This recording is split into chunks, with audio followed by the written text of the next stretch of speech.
완전하신 나의 주 의의 길로 날 인도하소서. 행하신 모든 일 주님께 영광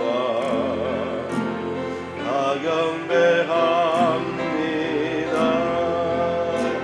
예배합니다. 찬양합니다. 주님만 날 다스리소서. 예배합니다. 찬양합니다. 주님 홀로 높임 받으소서. 완전하신 나의 의의 길로 날 인도하소서. 행하신 모든 주님의 영광 다 경배합니다. 예배합니다. 찬양합니다. 주님만 날 다스리소서. 예배합니다. 찬양합니다. 주님 홀로 높이만 나만 불러요. 완전하신 나의 주 완전하신 나의 의의 길로 날 인도하소서. 행하신 모든 일 주님의 영광 다 경배합니다. 의합니다. 찬양합니다. 주님만 날 다스리소서. 예배합니다. 찬양합니다. 주님 홀로 높임 받으소서.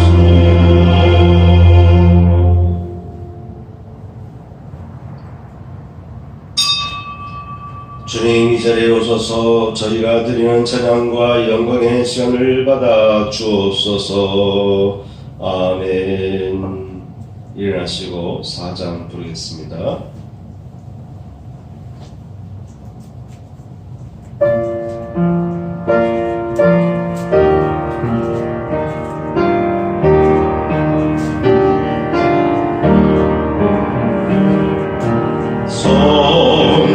성부성가와 성령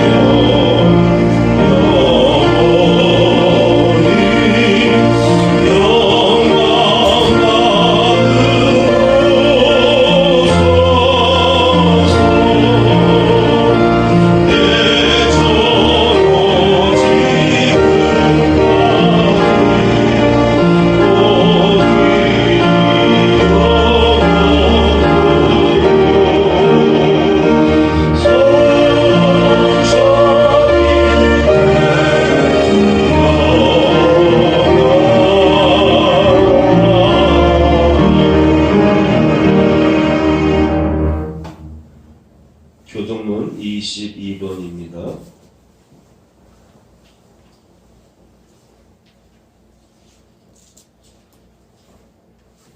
아멘. 자리에 앉습니다. 허물의 사함을 얻고 그 죄의 가림을 받은 자는 복이 있도다. 마음에 간사가 없고 여호와께 정죄를 당치 않는 자는 복이 있도다. 아멘. 90장입니다.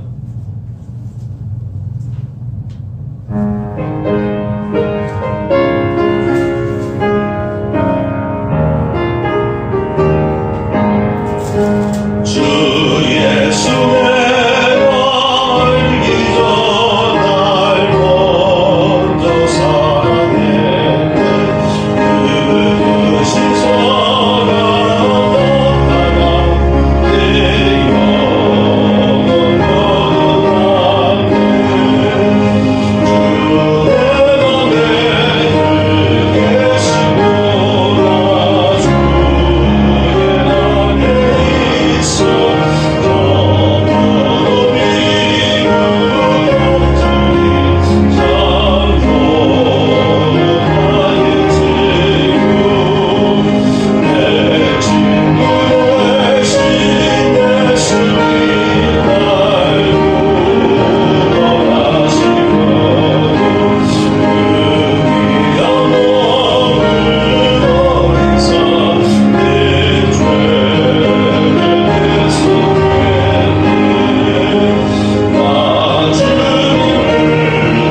말씀 보겠습니다.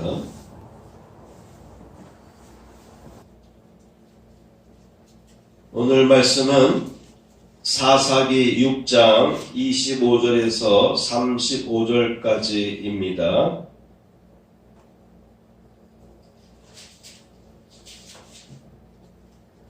아멘. 말씀 제목을 보겠습니다. 바알이 그와 더불어 다툴 것이라. 네, 오늘 말씀은 사사기 6장의 말씀을 중심으로 바알이 그와 더불어 다툴 것이라 라는 내용의 말씀을 나누겠습니다. 지난주에도 기드온에 관한 말씀을 나누었습니다. 오늘도 이어서 기드온에게 일어났던 사건들을 중심으로 해서 말씀을 전하겠습니다. 지난주에 우리가 함께 나눈 내용 중에 기드온이 여호와의 사자를 만났다는 내용을 우리가 살펴보았죠.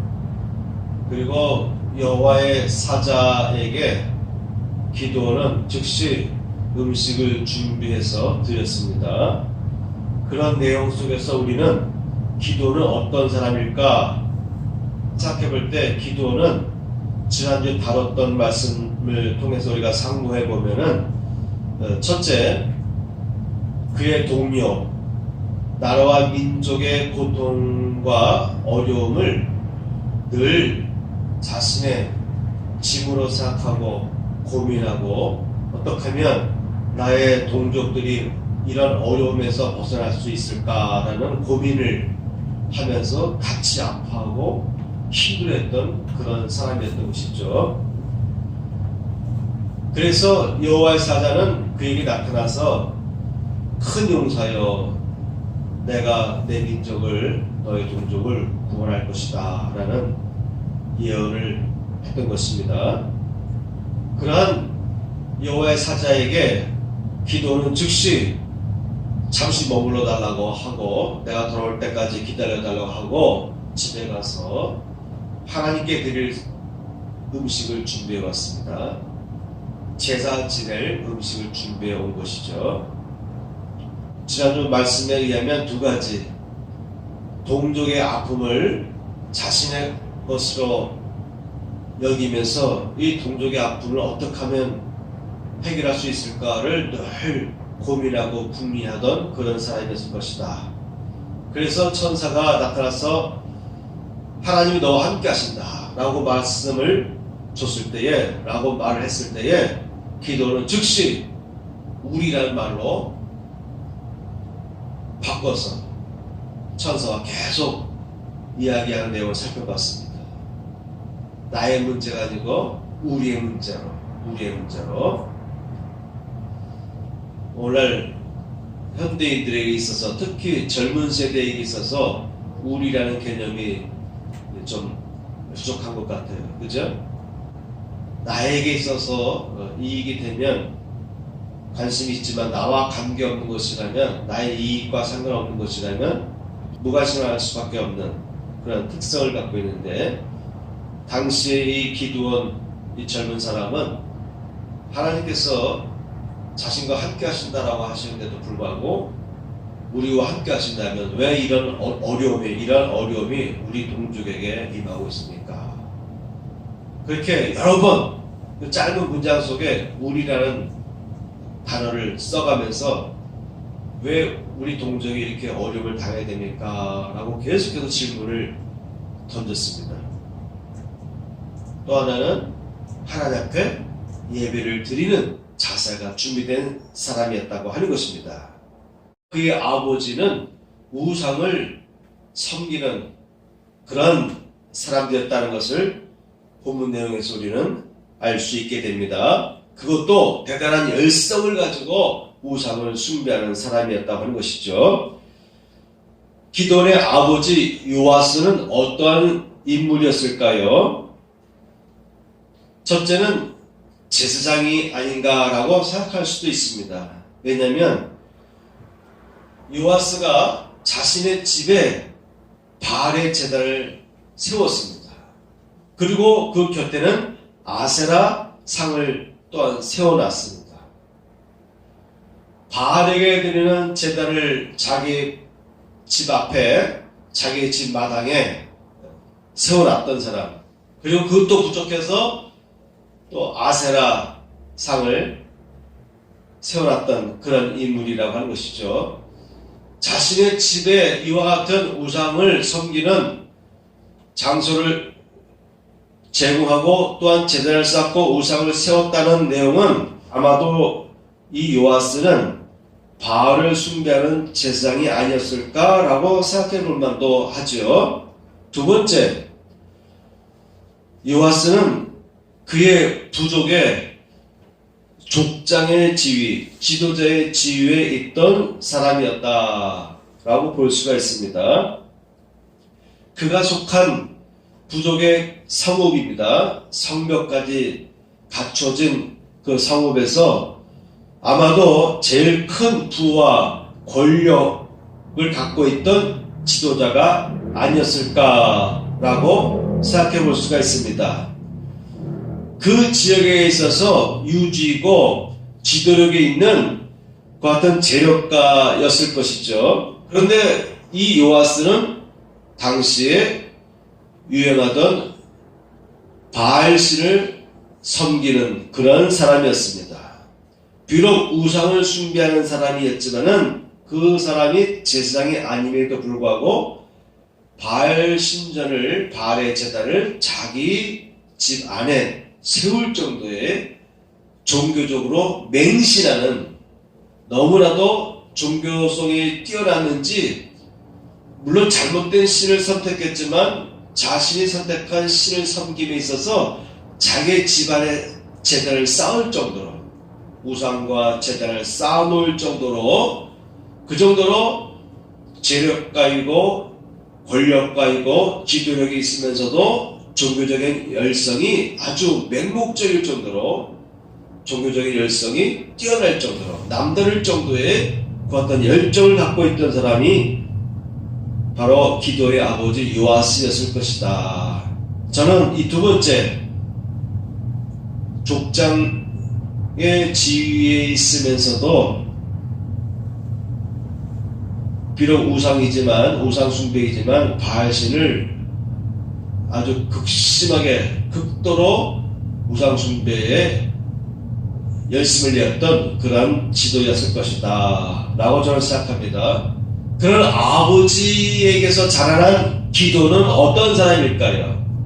그런 아버지의 종교적인 열심을 보고 자란 기도는 어떤 사람일까요? 그래서 기도도 하나님의 천사를 만났을 때 기도의 첫 번째 반응이 무엇입니까? 잠시 기다려주세요. 그리고 집에 가서 제사를 드릴 제물을 갖고 오지 않았습니까? 하나님의 천사에게 드리기 위해서, 하나님의 사자에게 드리기 위해서, 쉽게 말하면 제사 드릴 제물을 준비해 왔다는 것이죠. 바로 그의 아버지 밑에서 자라난 기도원 역시 종교적인 열성이 뛰어났던 사람이라고 보는 것입니다.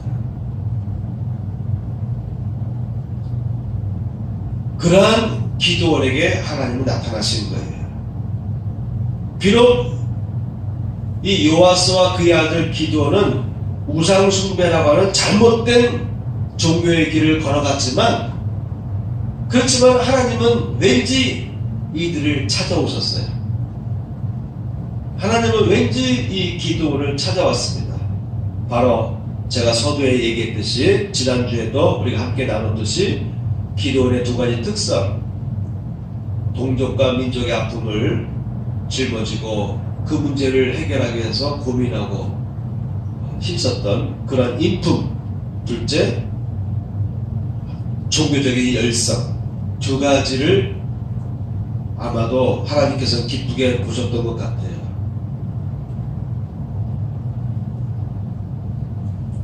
두 번째 측면, 예배하는 자세.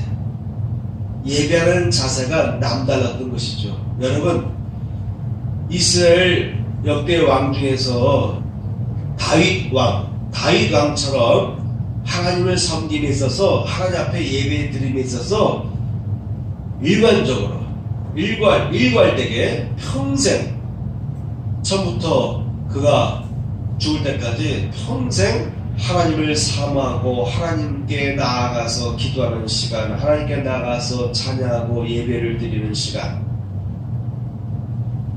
그런 시간을 다윗 왕은 처음부터 끝까지 일관되게 열정을 품고 하나님을 섬기는 그러한 사람이었습니다. 온전히 예배를 드리는 그러한 인물이었다고 하는 것이죠. 기드온과 그의 아버지 역시 비록 제사장은 아니지만 종교적인 열심이 남달라서 자기 집안에 제단을 쌓아놓을 정도로 그렇게 종교적인 열정이 있던 사람이었던 것입니다. 그러한 기드온에게 하나님은 그날 밤에 다시 나타나신 거예요. 우상 숭배하던 기드온에게 그날 밤에 다시 여호와께서 기드온에게 나타나서 말씀하십니다. 내 아버지에게는 바알의 제단을 헐며 그 곁에 아세라 상을 찍으라. 이러한 명령을 하셨습니다. 사명을 주셨습니다. 기도는 고민했어요. 그죠? 자신의 집에 있는 우상이었지만 자신의 부모님만 섬기는 게 아니잖아요. 그 성읍에 많은 사람들이 제사 지낼 때마다 몰려와서 함께 제사를 드리던 그런 제단이거든요. 물론 소유는 아버지의 것이에요. 그죠? 아버지가 세운 거 아니겠습니까? 그러나 그 우상 숭배하는 그 제단은 그 성읍 모든 사람들이 함께 제사를 드리는 것이었기 때문에 남의 눈치를 보지 않을 수가 없었어요. 그런 상황에서 기드온에게 너는 그 제단을 파괴하라, 아세라상을 찍으라라고 하는 어떤 명령을 했을 때 이런 내용은 쉽게 감행할 수 있는 내용이 아닙니다. 이렇게 용맹했던 기드온조차도 본문에 보시면 낮에 화날 때 그런 일을 감행할 수가 없었어요. 남들의 현처리가 있기 때문에 감히 그렇게 못했던 거예요. 아니, 내 집안에 쌓아놓은, 내 돈 들여서 내가 쌓아놓은, 우리 아버지가 쌓아놓은 제단인데 그 제단을 파괴한들 누가 뭐라고 할 소냐. 더군다나 그 지역의 유지 또한 지도록 있는 그런 아들인데 뭐 주변 사람들 눈치 볼 게 뭐가 있겠습니까? 무대 꼬시고 나갈 수도 있었어요. 그러나 기드온은요, 생각을 좀 깊이 해보는 그런 스타일의 사람입니다. 아버지의 권력만 믿고 지금까지 자기가 누려오던 그 어떤 권력과 자신만만함을 믿고 대낮에 우상을 파괴할 수도 있었을 것이에요. 그런데 생각이 좀 깊었던 기드온은 이걸 낮에 행하다가는 많은 저항에 부딪힐 것 같으니까 낮에 감행하지 못하고 밤에 제단을 헐었습니다.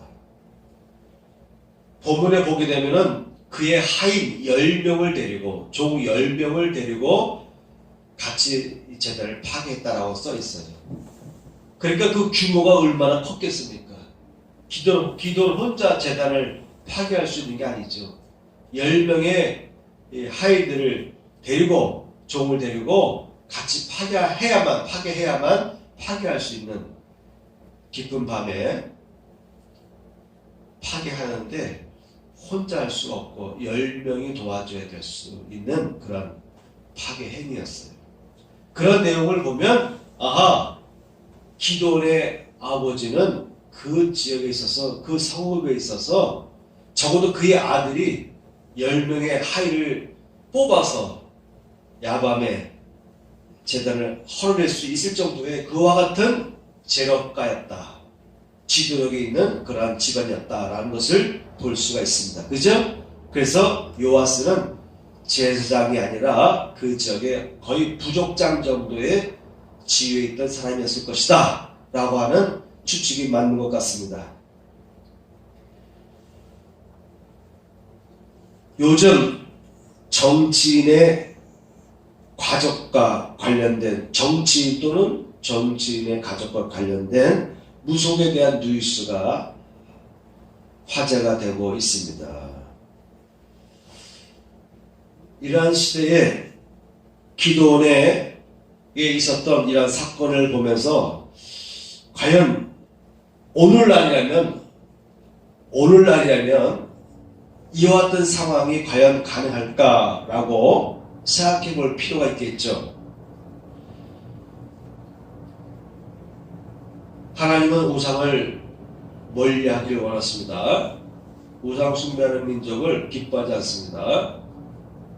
오히려 몰아내시기도 하시고 우상 숭배하는 민족에게 복음을 전해서 하나님 믿는 백성으로 변화시키기를 원하시는 그러한 분이시죠. 그러므로 기도해야 될 줄 믿습니다.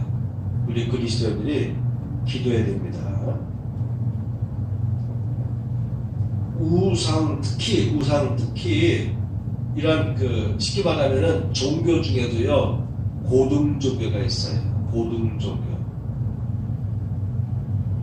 세상에는 여러 종교가 있는데 어느 정도 인정을 받고 체계가 갖춰진 종교들을 고등 종교라고 하는데, 그런 종교에는 나름대로의 철학이 있어요.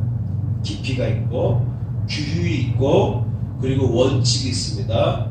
그리고 그런 고등 종교는 백성들에게, 신도들에게 법을 준수하도록, 올바른 길을 걸어가도록, 잘못된 길, 거짓된 길, 오만의 길에서 돌아서서 자비를 베풀고 인자하고 사랑을 베풀고 덕을 베풀고 양심 있는 삶을 살도록 가르치는 종교입니다. 그런 종교들을 고등 종교라고 이렇게 말합니다. 그런데 요새 한간에 떠도는 이와 같은 무속이라고 하는 것은 고등 종교와 구별됩니다. 왜냐하면 이런 무속적인 신앙에는요 윤리의식이 없어요. 윤리의식이 거의 빈약합니다. 군만 잘하면 되는 거예요. 복차만 열심히 드리면은 조장심이 나타나서 귀신이 나타나서 예언도 해주고 앞으로 길흉을 또 가르쳐주기도 하고 그러는 거예요. 그러니까 그 사람이 살인자든 그 사람이 거짓말을 하던 그 사람이 아주 못된 심리를 갖고 있던 그것이 중요한 것이 아니에요. 복제가 열심히 준비해서 굿을 잘하면 귀신에게 잘 섬기면은 복을 줄 수 있다, 복을 받을 수 있다, 그러한 복의 개념을 가지고 접근하고 있기 때문에 그래서 고등종교라고 말할 수가 없는 것입니다. 잡신종교예요. 잡신종교. 그래서 가치관이 일괄적이지 않죠. 그때그때에 따라서 판단이 달라지고 그렇기 때문에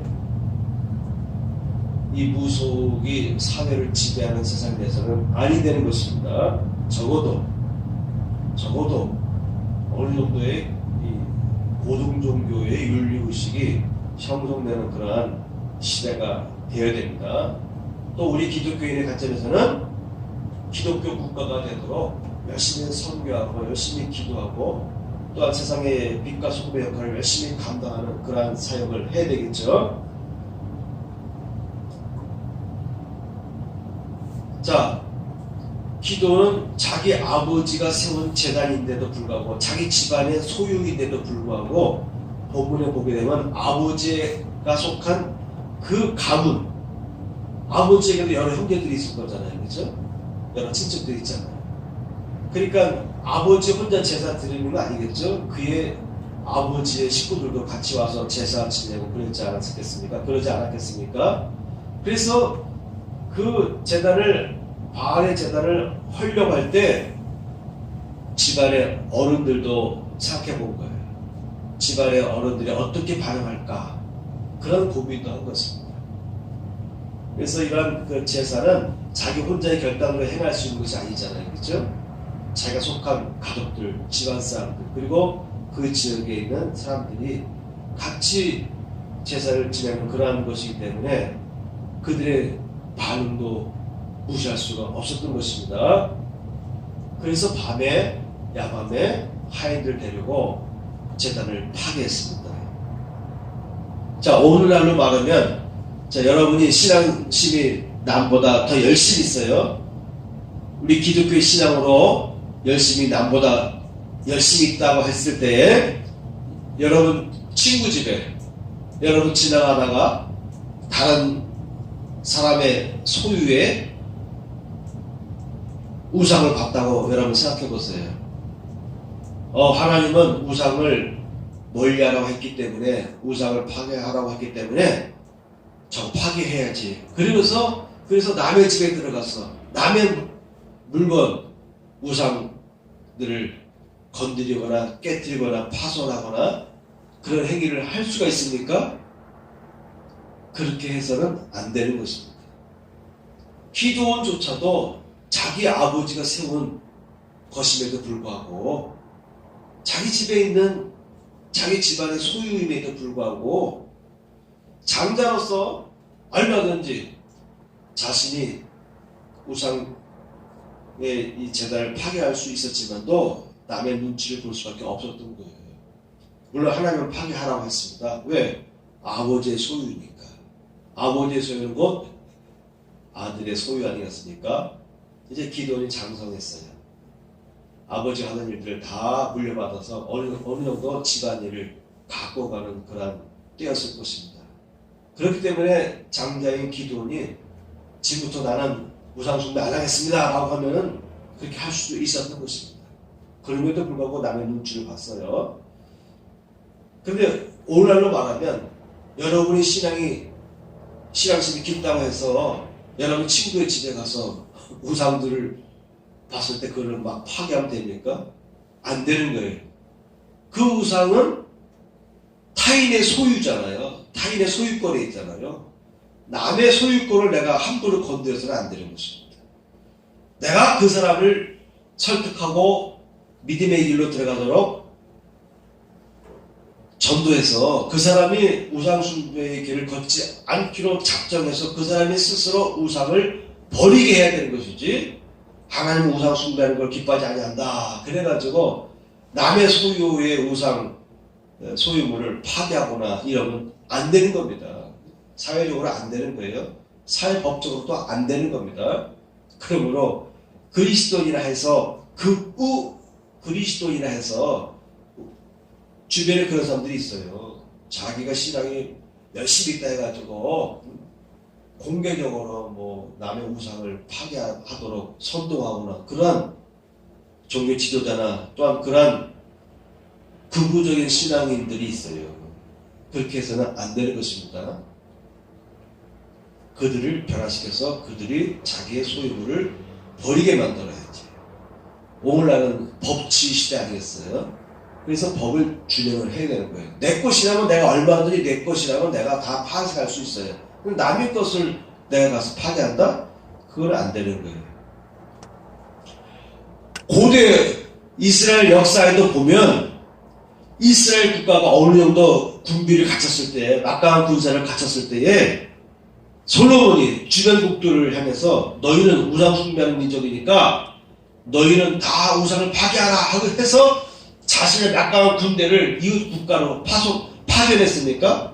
그런 적 없어요. 이스라엘도 우리나라와 비슷한 특징이 있는데, 아무리 자국의 국력이 막강해서도 주변의 약소 국가를 마구 쳐들어가는 일을 그렇게 행하지는 않았어요.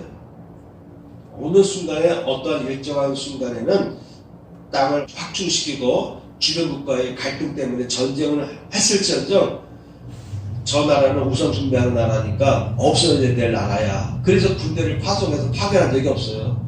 또 하나님도 그렇게 시키지도 않았습니다. 오히려 하나님은 앞으로 이스라엘 백성들이 바른 길로 걷지 않을 것을 아시고 이스라엘 백성을 향해서 매를 치기 위해서, 매를 치는 같은 방법으로 쓰기 위해서 주변에 블레셋과 여러 부족들을 남겨뒀다고 성경은 기록되어 있어요. 그래서 이 사사시대는 이런 남겨졌던 기존의 세력들이, 민족들이 이스라엘 민족들을 괴롭혔던 거예요. 사사시대는.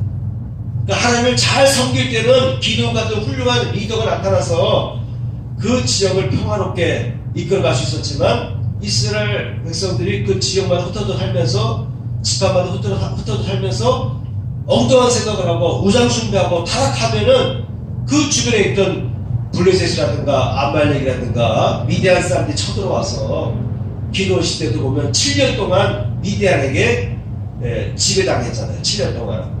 수확할 때만 되면, 수확을 다 하고 나면 쳐들어와서 다 뺏어가니까 기도원이 곡식을 걷어서 창고에 쌓아놓기 위해서 탈곡을 해야 되는데, 그죠?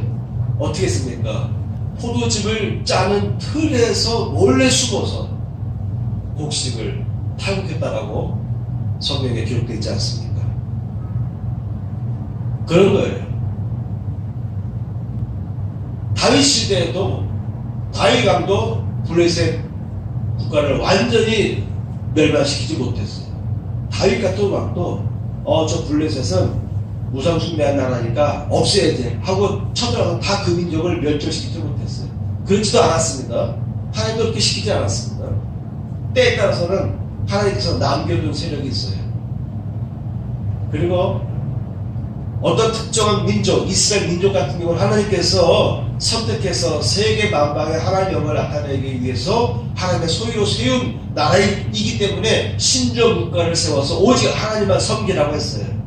그런 이스라엘 민족인데도 불구하고 여러 왕들 중에 보면은 우상 숭배하는 왕이 많았어요. 아스도요, 이방 나라의 신정 모습을 그대로 본떠와서 하나님의 성전이 있는 자리에다가 우상 숭배의 제단을 쌓아놓고 그랬거든요. 하나님께서 어떤 특정한 계획이 있어서 여호수아를 중심으로 해서 가나안 땅에 들어갈 때는 그 땅을 소유하기 위해서 어쩔 수 없이 전쟁을 일으켰습니다. 그리고 우상 숭배하지 말도록 명했습니다. 그들과 타협하지 말라고 했습니다. 그들의 종교를 따르지 말라고 했어요. 어떤 특정한 기간에는 하나님께서 이렇게 강력하게, 당시의 문화적인 풍토가 그랬죠. 전쟁을 해서 확장을 하고 넓히는 그런 시대이기 때문에 그때는 전쟁을 했어요. 그럼에도 불구하고 하나님은 오로지 전쟁을 통해서 주변 국가를 다 무너뜨려라 그렇게 명하지는 않았습니다. 그러므로 오늘날도 내가 신앙이 남보다 열심히 있다 해가지고 우상 숭배하는 사람들의 집에 가서 그들의 우상단지를 막 우상들을 함부로 훼손하는 일들을 해서는 안 되는 거예요.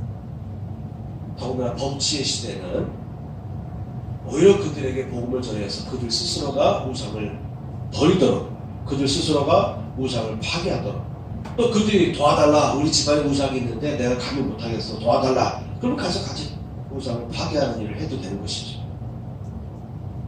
자, 어쨌든 기도는 그의 아버지가 섬기던 제단을 하나님께서 헐으라, 파괴하라고 명령을 하셨습니다.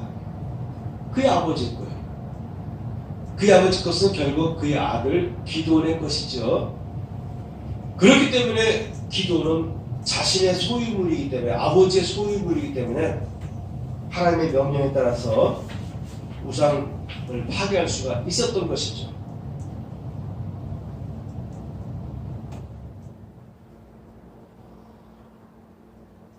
세 번째입니다. 어떤 편에 설 것인가? 어떤 편에 설 것인가? 우상이냐? 하나님이냐? 아버지인 요아스는 아침에 일어나 보니 사건이 벌어진 것을 알 수가 있었어요. 큰 사건이 있죠. 그죠?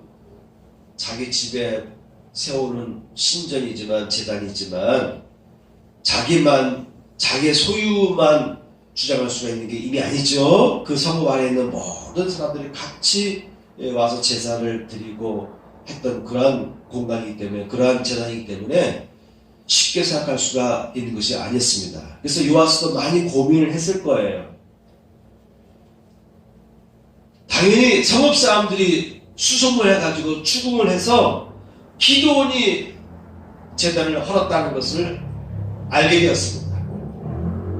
그래서 성읍에 있는 사람들이 몰려왔어요. 몰려와서 요아스에게 말합니다. 너의 아들을 내놔라. 너의 아들이 바알의 제단을 파괴하였다. 그러므로 내 아들을 내놔라. 내 아들은 죽어마땅하다. 죽어마땅하다. 이렇게 성읍 사람들이 몰려와서 외치는 겁니다. 자신의 아들이 이제 죽을 수밖에 없어요. 이 밀란이 일어나가지고 성읍 사람들이 다 들고 일어나가지고 제단을 파괴한 사건 때문에 아들이 죽을 수 있는 위기적인 상황에 지금 그의 아버지 요아스가 몰려 있었습니다.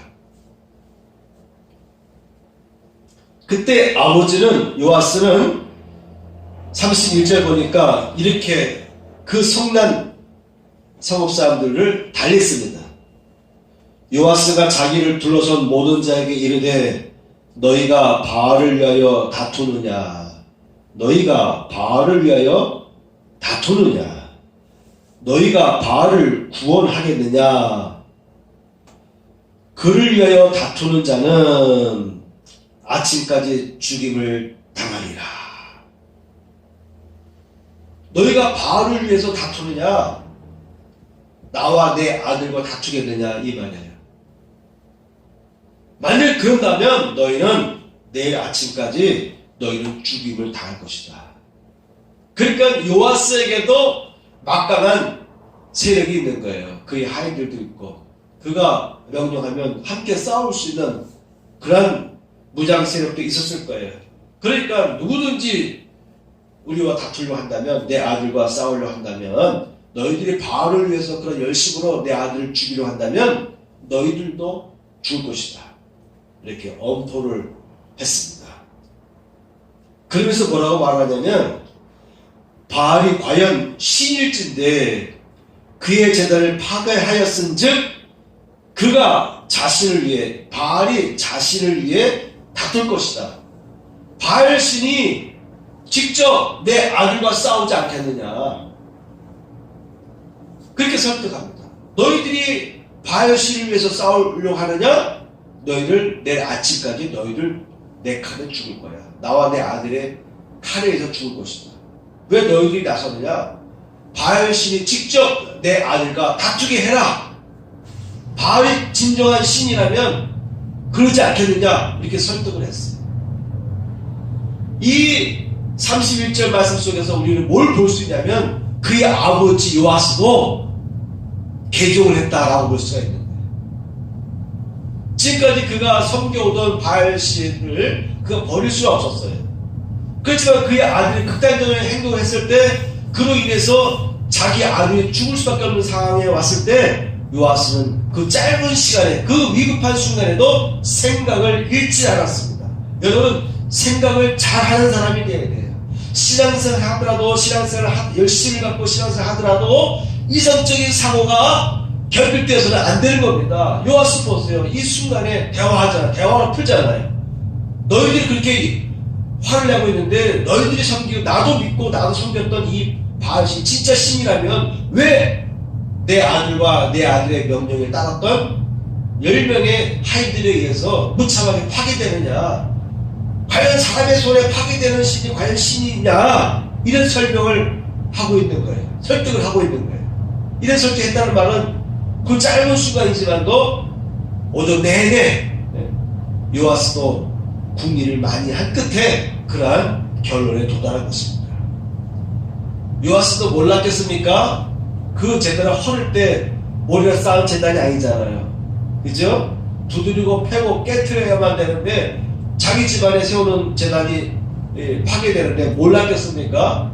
아마도 아들에게 나름대로 이렇게 자초지경을 들었을 것이라고 저는 봐요. 성경에는 그런 내용이 없지만, 그러니까 아들이 밤중에 제단을 파괴할 때 놔둔 거 아니겠습니까? 그러니까 이 밤부터 시작해서 이제 낮에 사람들이 몰려왔을 때 자기 아들이 죽을 수밖에 없는 그 순간이 왔을 때에 요아스 나름대로 많이 생각을 하는 것이죠. 그 요아스가 깨달은 거예요. 바알이 신이라면 어찌 이렇게 사람들의 손에 파괴당하나. 자기가 느끼고 번뇌하고 회의에 빠진 거예요. 그래서 결정적인 순간에 그의 아버지 요아스는 아들과 함께하기로, 아들이 섬기는, 아들에게 나타난 하나님의 신을 섬기기로 결심을 한 거예요. 그래서 너희가 바알을 대신해서 내 아들과 싸운다면 오히려 너희들은 내일 아침까지 한 사람도 살아남지 못할 것이다. 난 너희와 싸워서 너희를 죽일 것이다. 너희는 내 아들을 죽이기 위해서 쳐들어오겠지만 난 너와 맞서서, 너희와 맞서서 너희들을 생명을 뺏을 것이다. 이렇게 과감하게 부딪힌 것입니다. 그러니까 그의 아버지 요아스 누굴 선택했습니까? 아들과 함께 아들에게 나타났던 여호와를 섬기기로 그 위급한 순간에 선포한 것입니다. 그래서 여러분 생각을 잘 하셔야 돼요. 우상 숭배한다고 해서 나름대로 조금이 열심히 있다고 해서 뭐 열심히 극단적으로 행하는 사람들이 있어요. 그걸 잘하는 생각하는 사람들이 있습니다. 아니에요. 생각을 많이 해보셔야 돼요. 설득을 하더라도 나름대로 합리적인 이유를 가지고 설득을 해야 돼요. 무작정 자기 주장만 내서는 안 되는 겁니다. 얼마나 짧은 순간이지만 몇 마디이지만은 그 성난 사람의 마음을 잠재울 수 있는 그런 핵심적인 메시지를 던질 수 있는 것은 그만큼 요아스도 밤부터 그 사건이 일어나는 위기가 닥치는 그 순간까지 많이 고민을 했던 것이죠. 생각을 해본 것이죠. 곰곰이 생각해보니까 내가 잘못 믿었네. 내가 지금까지 이리 왔지. 남보다 탁월한, 남보다 극심한 열심을 가지고 내가 내 집 앞에 재단까지 세웠지만 가만히 생각해보니까 내가 믿던, 내가 섬기던 이 바알신은 참신이 아닌 것 같아. 그런 생각을 하면서 결론에 도달한 것입니다. 네 번째입니다. 여호와의 영이 기드온에게 임하시니. 간단하게 요 항목을 전하고 다음 주에 이어서 말씀을 전하겠습니다. 여호와의 영이 기드온에게 임하시니. 34절 보면 여호와의 영이 기드온에게 임하시니. 처음에는 하나님의 사자가 나타나서 기적을 베풀었어요. 그렇죠? 바위에 놓인 음식을 다 불로 태워버렸습니다. 그리고 그날 밤에 기드온에게 또 나타나셔서 말씀을 주셨습니다. 아마도 그날 밤에라고 하는 것은 꿈이나 환상을 통해서 기드온에게 계시하지 않았을까 이렇게 생각을 하게 됩니다. 자, 그래서 계시받은 대로 아버지가 세운 바알 제단을 다 파괴했습니다. 그래서 그 사건이 이제 일단락을 맺게 됩니다. 끝나게 됩니다. 마을에 있던 성난 사람들의 민심이 이제 가라앉았어요. 그렇네. 내일 아침까지 지켜보자. 바알이 진짜 신이라면 그 신전을 파괴한, 그 제단을 파괴한 기도를 가만 놔두겠어? 왜 우리가 가서 기도를 죽여야 돼? 바알이 진정한 참된 신이라면 기도를 벌하지 않겠냐? 우리가 칼을 들고 싸우지 않아도 기도를 바알신이 죽이지 않겠느냐? 그리고 다음날 지났는데 기도원이 멀쩡해요. 그러다 보니까 이제 마을 사람들도 바알신은 허상이었다. 우리가 믿고 따르던 바알신은 잘못된 신이었다는 것을 알게 된 거예요. 그래서 그 사건이 일단락이 됐어요. 자, 그런데 그것으로 끝난 것이 아니라 이제 추수할 때가 되었으니까 또 추수한 곡물들을 빼앗아가기 위해서 쳐들어오지 않겠습니까? 그래서 33절 보면은 그때에 미디안과 아말렉과 동방 사람들이 다 함께 모여. 어이구, 보니까 지금 미디안 족속과 아말렉 족속이 쳐들어오는데 동방에 속한, 동쪽 지역에 속한 사람들까지 함께해서 요단강을 건너왔습니다. 요단강 건너왔습니다. 요단강에서부터 시작하는 지역은 평지인데 농사가 잘 되는 그런 평지예요. 그러니까 요단강을 건너와서 요단강 건너편에 있던 그 비옥한 땅에서 수확한 농작물을 탈취하기 위해서 지금 이게 미디안과 아말렉 족속들이 쳐들어오는 겁니다. 아말렉 족속들은 또한 거인족들이에요. 거인족들. 한 족속도 아니고요. 미디안과 아말렉과 그리고 기타 동방의 사람들이 합류해서 대군이 몰려온 거예요. 그때 여호와의 영이 기드온에게 임하였습니다. 위기의 순간이 되면 항상 하나님은 반드시 특별한 사건, 특별한 계시를 통해서 현몽하시거나 하셔서 피해 나갈 길을 알려주시고 하나님께서 함께 하신다는 확신을 주시기도 하시고 또한 그런 일들을 뚫고 나갈 수 있는 능력을 주십니다. 하나님께서 그런 능력을 주는 사건을 35절 보면 여호와의 영이 기드온에게 임하시니 라고 묘사되어 있는 것이죠. 사울 왕에게 여호와의 신이 임하시고 다윗에게 여호와의 신이 임하셨을 때 그에게 능력이 생겼습니다. 그래서 하나님은 반드시 어떠한 큰 일을 해가기 위해서 사람을 선택할 때 그들을 쓰실 때 보면은 하나님의 신, 여호와의 신, 성령을 부어주십니다. 성령의 기름 부음이 임하게 되면 그 사람에게 능력이 생깁니다. 세상 일을 해결할 수 있는 여러 과제들, 난제들을 뚫고 나가고 풀 수 있고 해결할 수 있고 감당할 수 있는 담력과 능력과 지혜와 권능을 주시는 것이 하나님의 성령의 기름 부음이 임하는 거예요. 자, 여기까지 말씀을 전하고 마치겠습니다. 찬양하겠습니다. 완전하신 나의 주. 여러분 기드온처럼 종교적인 열심이 있는 여러분 되시길 축원합니다. 예배를 잘 드리는 습관이 준비된 여러분 되시길 축원합니다. 아멘. 완전하신 나의 주. 완전하신 나의 주. 의의 길로 나 인도하소서. 행하신 모든 일 주님의 영광 다 경배합니다. 예배합니다. 찬양합니다. 주님만 날 다스리소서. 예배합니다. 찬양합니다. 주님 홀로 높이 받으소. 완전하시네. 완전하신 나의 주. 의의 길로 나 인도하소서. 행하신 모든 일 주님의 영광 다 경배합니다. 예배합니다. 찬양합니다. 주님만 날 다스리소서. 예배합니다. 찬양합니다. 주님 홀로 높이 받고 기도하는 마음으로 부르고 마치겠습니다. 일어서서 완전하신 나의 주. 의의 길로 나 인도하소서. 행하신 모든 일 주님의 영광 다 경배합니다. 예배합니다. 찬양합니다. 주님만 날 다스리소서. 예배합니다.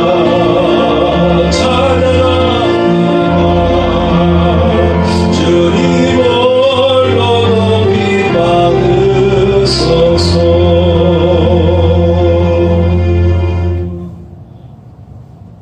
133장 복음송 부르겠습니다.